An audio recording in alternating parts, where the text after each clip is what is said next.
Welcome to level 23 out of 31 levels of the 613 degrees or rungs on Jacob's ladder. It is important to not practice carelessness permanently. If a person falls into a state of carelessness, one should surround themselves with careful, thoughtful people, raising the level of a person's care. It is important to not think about practicing extreme thrills and think about becoming an extreme thrill seeker because of the crashes that follow with extreme thrills. It is important to not see, hear, smell, taste, feel, search for, and find extreme thrills. Extreme thrills are another name for leaven, which was previous mentioned of having a rising quality similar to how pleasure rises extremely high and falls very low as a crash from thrill seeking. So it is important to not let leaven be experienced in the five senses to avoid becoming a thrill seeker. It is also important to not search for and find extreme thrills or leaven if very bored. Meditation is a great alternative to thrill seeking because it is joyful as opposed to pleasurable. Meditation is longer lasting enjoyment versus fleeting enjoyment from pleasure. It is also important to not avoid abstaining from carelessness and not avoid abstaining from recklessness, which is an extreme form of carelessness. It is important to not practice greed permanently and not to practice extreme long-term greed, which leads to anger. And when one practices anger for a long duration, it leads to wrath, which is extreme anger. It is also important to not plant and grow seeds of greed to avoid practicing greed in the long run. It is also important to not plow or unlearn altruistic and selflessness while one is unlearning egoism and selfishness.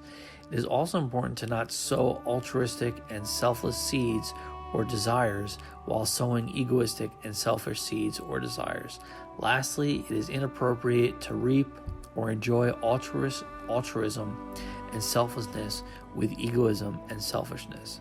So it is important to not mix seeds of altruism and selflessness with seeds or desires of egoism and selfishness, while planting and focus on altruism and selflessness instead, avoiding egoism and selfishness. It is also a good practice to not wholly reap the field.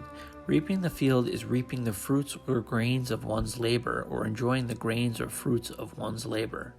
Basically, all the hard work a person does and effort one puts forth towards altruism and selflessness is reaped at the end of the spiritual season as a result of altruistic and selfless desires or seeds one planted that grew to altruistic and selfless thoughts and feelings, lastly maturing, bearing grain or fruit, which is metaphorical for altruistic and selfless actions and restraints that a person worked hard to be able to perform and refrain.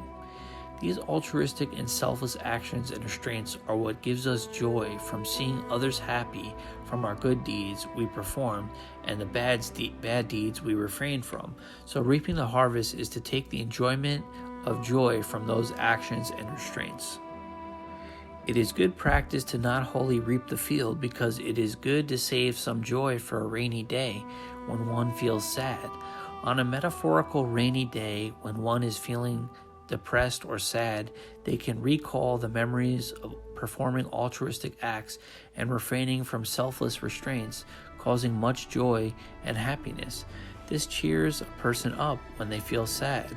So this is why it is good not to take all the joy at once, but save it for a time when you need it, and metaphorically give it to the poor, to depression.